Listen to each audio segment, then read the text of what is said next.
বন্ধুরা আজকে নতুন আরও একটা খাবার ভিডিও নিয়ে চলে আসলাম। আজকে আছে আলু সিদ্ধ, তার সাথে আছে শাক ভাজা, রুই মাছের লেজা ভাজা, মুসুর ডাল, তার সাথে আছে কচুর গাঁটি দিয়ে ছোট চিংড়ি মাছের তরকারি, আর ছিল ঝুড়ি ঝুড়ি আলু ভাজা। দেখো সমস্ত খাবারগুলো।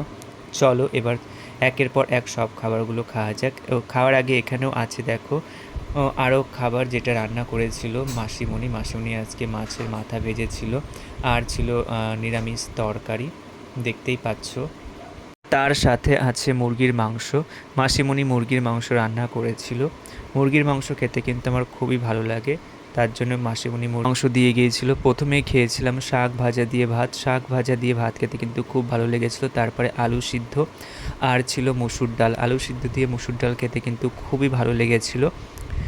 তারপরে খেলাম ঝুড়ি ঝুড়ি আলু ভাজা দিয়ে মুসুর ডাল, খেতে খুব ভালো লেগেছিলো ঝুড়ি ঝুড়ি আলু ভাজা দিয়ে মুসুর ডাল। ঝুড়ি ঝুড়ি আলু ভাজা দিয়ে মুসুর ডাল খাওয়ার পর চিংড়ি মাছ খেয়েছিলাম, যেটা রান্না করেছিল কচুর গাঁটি দিয়ে।